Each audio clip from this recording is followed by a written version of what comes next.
Students welcome back to the channel. हम बात कर रहे हैं इकोनॉमिक्स के पेपर हो जाने के बाद 12th कॉमर्स बिजनेस स्टडीज के आईएमपी क्वेश्चन के बारे में मैं सुपर 30 क्वेश्चन बताऊंगा। ठीक है, तो शॉर्टकट ट्रिक से लेके चल रहा हूं मैं आपको क्योंकि अब समय नहीं है, सिर्फ 4 दिन है और 4 दिन के अंदर अपन को पूरा पढ़ना है। तो मैं सुपर 30 क्वेश्चन लेके आया हूं। ये पढ़ने के बाद आप और भी क्वेश्चन पढ़ सकते हो। मैं आपको ट्रिक बताऊंगा, अभी तक आपको किसी ने नहीं बताई होगी, अब मैं ट्रिक बताऊंगा। वो ट्रिक से आप सारे क्वेश्चन आंसर एक बार याद कर लोगे, एक दिमाग में जमा लोगे कि हमें किस तरह से पेपर करने के लिए ये क्वेश्चन याद रखने हैं। ठीक है, तो लेट्स स्टार्ट, चालू करते हैं अपन क्वेश्चन नंबर फर्स्ट से।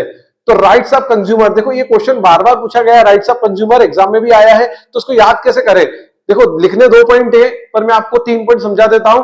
SIC, SIC या तो ये याद रख लो SIC, या तो आप याद रख लो सुरेश इधर चाय, सुरेश इधर चाहे, ये एक नया तरीका है। नहीं तो आप SIC याद रख सकते हो। एस से क्या कर देंगे सेफ्टी, आई से क्या कर देंगे इंफॉर्मेशन, सी से कर देंगे चॉइस। तो सुरेश, सुरेश से एस, इधर से इंफॉर्मेशन, चाय से सी। ठीक है, आई बात समझ में।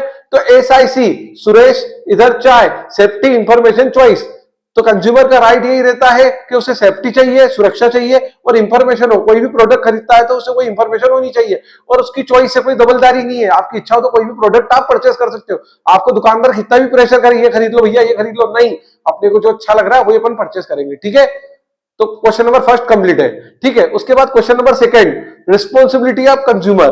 तो कंज्यूमर की क्या रिस्पॉन्सिबिलिटी होती है, कंज्यूमर की क्या जवाबदारी होती है, क्या उत्तरदायित्व होते कंज्यूमर के। एसी, एसी से क्या आ जाएगा आओ चमन, मतलब अवेयर, अवेयर होना चाहिए। कोई भी चीज खरीद रहा है तो वो जागरूक होना चाहिए, हर कुछ भी उठा नहीं सकता है वो, अवेयर होना चाहिए, जो सही चीज है वही खरीदना है। ठीक है, केयरफुल, सावधानी रखना, हमेशा दुकानदार आपको मूर्ख बनाने की कोशिश करेगा पर आपको क्या केयरफुल होना है और वही चीज खरीदी जो आपके लायक और आपके लिए सुटेबल हो। ठीक है, तो वो रिस्पॉन्सिबिलिटी आपकी। फिर आप चले जाओगे कंज्यूमर फोरम में, सर मेरे साथ चीट हो गई है, तारक मेहता देखा था उसके अंदर चीट हो जाती है, वो साड़ी की दुकान पे चले जाते हैं, महिला को साड़ी गलत बेच देते हैं। तो केयरफुल जाओ, ग्राहक जागो। ठीक है, इसलिए consumer act 1986 forum, consumer act 1986 बनाया गया है। ठीक है, फंक्शन ऑफ लेबलिंग, लेबलिंग का मतलब क्या होता है, इंफॉर्मेशन देना। अपन कोई भी प्रोडक्ट खरीदते हैं, चाहे अपन दवाई की शीशी खरीद रहे हैं तो उसके पीछे, सिरप खरीद रहे हैं तो उसके पीछे जानकारी लिखी रहती है कि क्या कंटेंट है, कितना मिलीग्राम है। ठीक है, या अपन मैगी का पैकेट खरीद रहे हैं तो उसके पीछे भी जानकारी लिखी होती है, विधि लिखी होती है।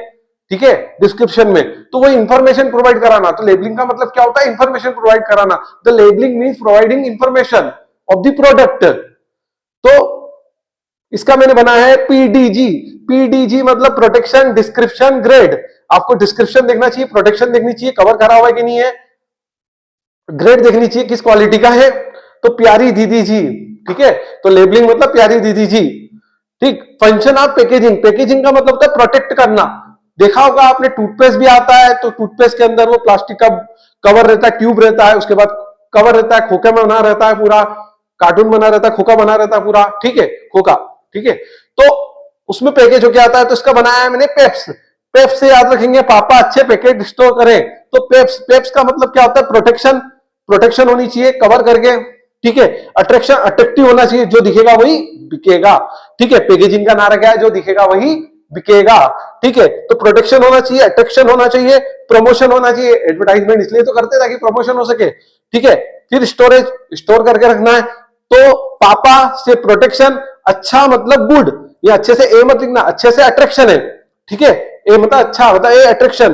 प्रमोशन, पी से प्रमोशन, ऐसे स्टोर करें। ठीक है, फिर उसके बाद objectives of financial management, WRL, WRL। ठीक है, वरुण रिस्क ले, वरुण से W, वेल्थ मैक्सिमाइजेशन, रिस्क से रिड्यूस रिस्क। ठीक है, आप टेकिंग रिस्क भी लिख सकते हो। ठीक है, ले से लिक्विडिटी मेंटेन। ठीक है, ये financial objectives of financial management हो गया, WRL। Importance of controlling, controlling की इंपोर्टेंस, तो सफेद क्या लिखेंगे, कंट्रोलिंग की इंपोर्टेंस सफेद, सफेद SED, सफेद। तो सफेद से क्या लेंगे, standard mix, standard fix. F से लेंगे फाइंड डेविएशन, E से लेंगे एफिशिएंट यूज और D से लेंगे डिसिप्लिन। तो ये आपके 6 क्वेश्चन मैंने आईएमपी क्वेश्चनों में से समझाए हैं। बाकी 24 और क्वेश्चन रहेंगे, वो स्टेप बाय स्टेप में आपको पार्ट सेकंड में समझाऊंगा। ये पार्ट आपका फर्स्ट था, तो फटाफट से नोट कर लीजिए और ये ट्रिक याद रखेंगे।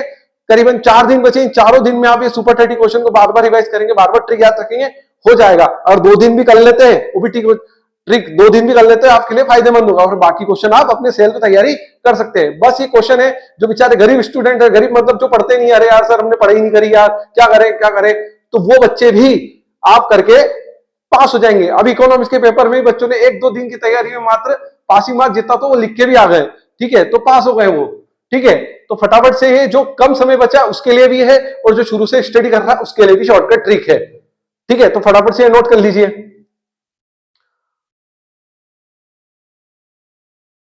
और कोई क्यूरियस हो तो आप कमेंट जरूर कर सकते हैं, ठीक है। Thank you so much for watching this video.